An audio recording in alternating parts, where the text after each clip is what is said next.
La vie et la triste fin de Jane Birkin.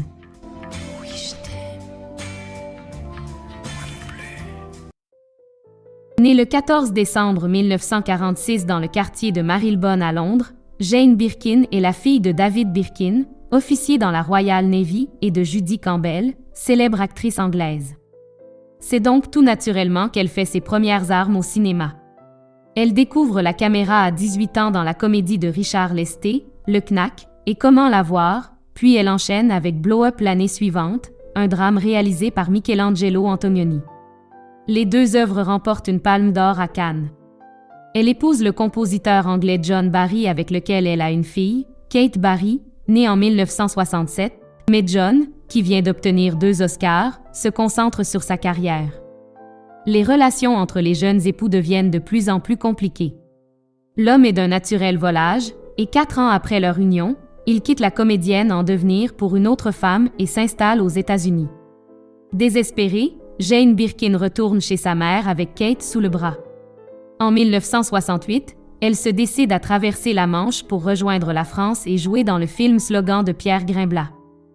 Elle rencontre Serge Gainsbourg, alors tout juste séparé de Brigitte Bardot, à l'occasion du tournage du film de Pierre Grimblat, Slogan 1968. Quand elle rencontre Serge Gainsbourg pour les essais du film, la jeune actrice ne le trouve certes pas antipathique, mais plutôt caustique. Âgé de 40 ans, le chanteur qui a déjà été marié 2 fois, sort d'une histoire d'amour dévastatrice avec Brigitte Bardot. Blasé, il regarde à peine la jeune fille. Pas une once de séduction entre eux. Le chanteur qui a encore bébé dans le cœur, n'aime que les femmes sophistiquées, érotiques, mystérieuses, et il se trouve face à une toute jeune fille qui pleure tout le temps en évoquant sa vie de mère célibataire. Mais, contre toute attente, le charme opère lors d'une soirée où Serge Gainsbourg laisse tomber le masque et révèle son côté charmeur. La jeune fille accepte de terminer la nuit à l'hôtel avec lui, mais quand elle sort de la salle de bain après s'être rafraîchie, le grand séducteur s'est endormi comme une masse. Jane Birkin lui laisse alors le CD sur lequel ils ont dansé toute la nuit, entre les orteils, avant de rentrer chez elle. Commence alors une relation torturée et passionnelle qui durera 13 ans. Serge Gainsbourg a été son Pygmalion dans le domaine musical, la propulsant au sommet des hit-parades internationaux en 1969 avec le sulfureux duo « Je t'aime moi non plus », initialement écrit pour Brigitte Bardot. La chanson est jugée obscène par le journal du Vatican. Ce succès de scandale marque les esprits et connaît un retentissement durable. Un album intitulé Serge Gainsbourg Jane Birkin suit en 1969. La voix enfantine et frêle de la chanteuse, parfois proche d'un simple souffle, son accent anglais prononcé, la rendent immédiatement reconnaissable. C'est le départ d'une longue collaboration qui aboutira à une œuvre unique dans la chanson française.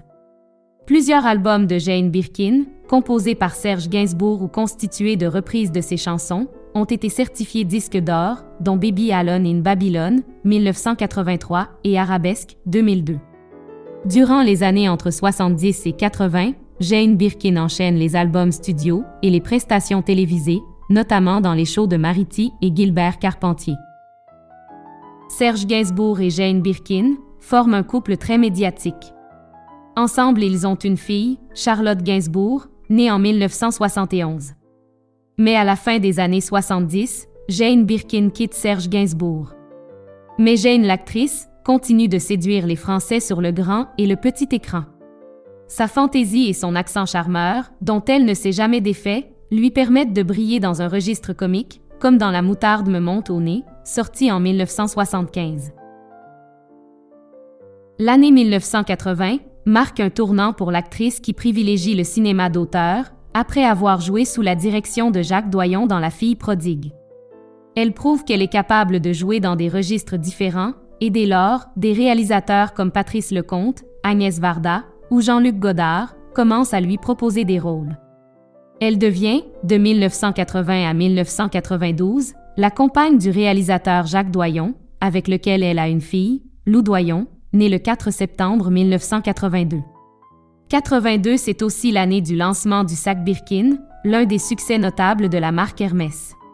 Jane Birkin, poussée par la réalisatrice Agnès Varda, commence elle-même à concrétiser ses projets d'écriture, après avoir écrit le scénario de Kung Fu Master, elle réalise le long-métrage Box, sorti en salle en juin 2007 et met en scène au théâtre la pièce « Oh, pardon tu dormais », portée par Christine Boisson et Pierre Arditi. En juin 2012, elle est contrainte d'interrompre sa tournée suite à des problèmes de santé. Elle souffre d'une péricardite aiguë et doit se reposer.